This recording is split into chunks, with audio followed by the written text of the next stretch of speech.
Then FBI Special Agent Michael McGowan was in the midst of the biggest undercover operation of his career. He had an informant with ties to one of the most infamous drug groups in the world, the Sinaloa cartel. I was giving federal law enforcement, the FBI, the opportunity to infiltrate the cartel. And how were they doing it?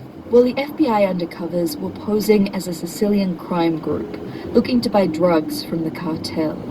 Despite not speaking Sicilian, Italian, or Spanish, Michael was playing the head of the fake mafia. The investigation spanned years and was all engrossing. Because it was such a high-profile investigation, there was tremendous pressure.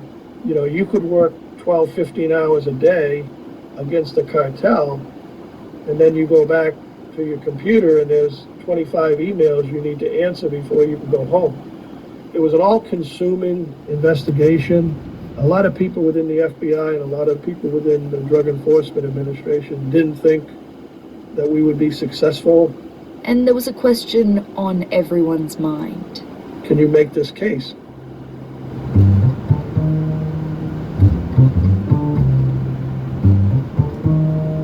A reminder that through the informant, their main contact within the cartel was Jesus Manuel Gutierrez Guzman, the cousin of El Chapo, the leader of the cartel.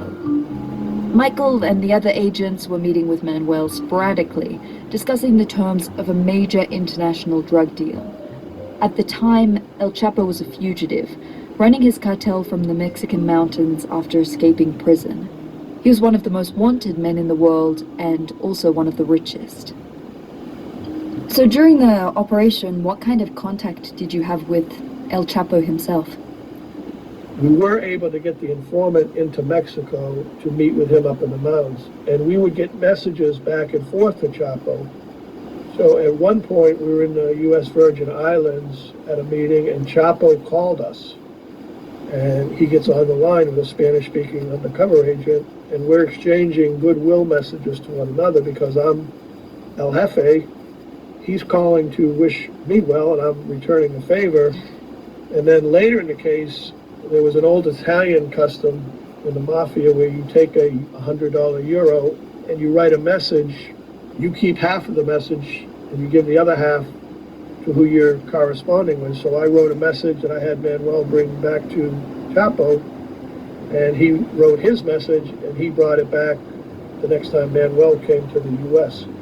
So we were in telephonic and written communications with Chapo.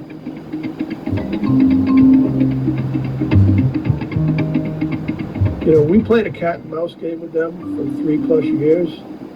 And again, when you talk about pressure, think about trying to keep the Sinaloa cartel believing you're a European crime group every day for 3.5 years.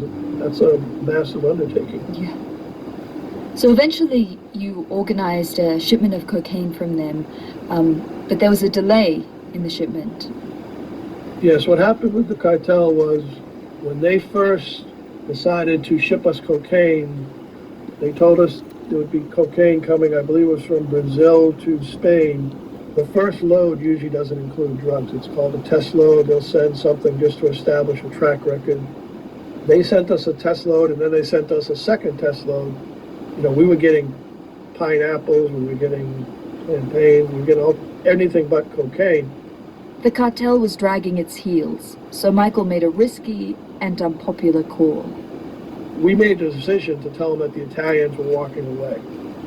And imagine after 3 years and all the effort put into that, to tell the cartel and tell FBI headquarters, we're telling these guys we're walking away. And I believe it was the right decision. The biggest mistake law enforcement makes is they act like cops when they're undercover. Michael figured a cop would never walk away from such a big deal, but the mafia certainly would. Despite it possibly ruining the whole operation, Michael made the decision. So we told the Italians were walking, and within a matter of months, they recontacted us. And at first they sent us heroin and crystal methamphetamine into Detroit, Michigan. So I believe that was in June of 2012. We got about $15 million worth of drugs. Wow. Basically, it was their apology to us for taking so long. I believe it was just a month later we got just about 700 pounds of cocaine in Spain. Michael's gamble had paid off. The cartel had taken the bait. So none of the Detroit drugs and none of the Spain drugs, we never paid a dime for it. We convinced them to front it to us that we were going to sell it for them over in Europe and then pay them back. And the only way we paid them back was we arrested them in Spain about a month later.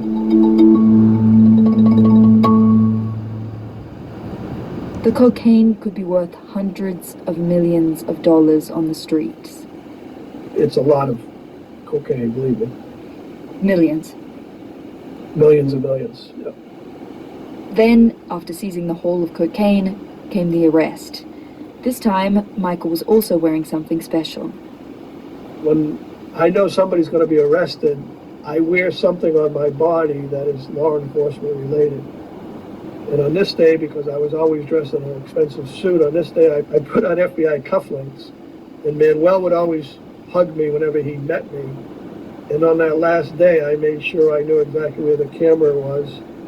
And you can see as we hugged that last day, the FBI cufflink is clearly visible. And it's almost like a superstition to me. We knew that we wanted to arrest them in Spain. We went to Madrid, Spain in August of 2012. And as El Jefe, I was put up in the finest hotel. My hotel room had 8 rooms to include a library. Whoa. And gold-plated toilet fixtures. And I remember sending photos of the toilet fixtures in gold to my kids, and they loved that. So after Michael sent the photos of his gold toilet to his family, Manuel and his associates arrived at the hotel. So they came over expecting to be paid millions and millions of dollars. I met with Manuel and every other member of the group and went through basically step by step, going back almost 4 years, of everything that had been done. This is all on video and audio. In the federal system in the United States, you can use what's co-conspirator statements. So if Manuel is representing Chapo, if Manuel says 1, 2, 3, we can charge Chapo with him saying 1, 2, 3. They own each other's language. So we went through and got all the evidence over the 4 years, and then at the very end, we told them that we would go out to dinner to celebrate our first successful venture, and I sent them down in the lobby while I refreshed myself, and as they were leaving the hotel, the Spanish National Police arrested them on the United States' behalf. We talked about it earlier. As soon as I let them leave my 8-room suite, I went and laid on the floor and went to sleep.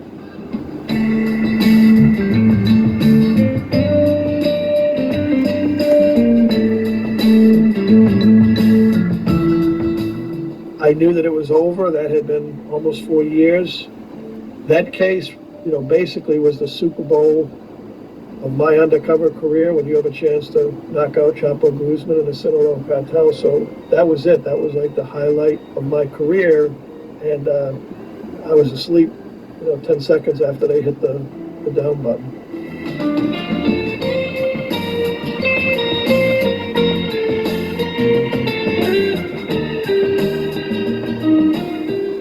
We seized massive amounts of drugs and we indicted Chapo Guzman and basically 7 or 8 of his top executives. After being extradited to the US, Jesus Manuel Gutierrez Guzman pled guilty to his role in the conspiracy to expand the reach of his cousin's drug empire. He was sentenced to 16 years in federal prison. They also issued an indictment for El Chapo, who remained hidden in the Mexican mountains until 2016. After years on the run, Joaquin El Chapo Guzman, perhaps the world's most wanted man, is in the hands of the authorities. Flanked by members of the security forces and dressed in dark jeans, he looked almost identical to the few images which have emerged of the elusive drug lord in recent years. We had to submit all of our case and evidence to Washington, and Washington made the decision that he would be tried in New York. 3 years after his capture, Guzman was sentenced after being found guilty of international drug smuggling. A federal judge right here in New York City today sentencing Joaquin Guzman to life in prison plus 30 years. He showed absolutely no remorse, instead really attacking the U.S. justice system. It was a 3-month trial that exposed his criminal empire. Guzman's destructive and murderous rise is akin to that of a small cancerous tumor that metastasized and grew into a full-blown scourge. His trial has pulled back the curtain on international drug dealing in a way that no other trial has. You know, he was convicted based on all the cases made against him over all the years, so our case was included in that. As Michael says, El Chapo was found guilty and sentenced thanks to the evidence presented against him, including that gathered by Michael and other agents. However, the Sinaloa cartel continues to operate. This conviction is a victory for every family who has lost a loved one to the black hole of addiction. This undercover operation was one of Michael's most important and one of his last. So, what was it like in 2014 as you were retiring and leaving the FBI? It was tough, and I didn't want to leave. I would have stayed forever.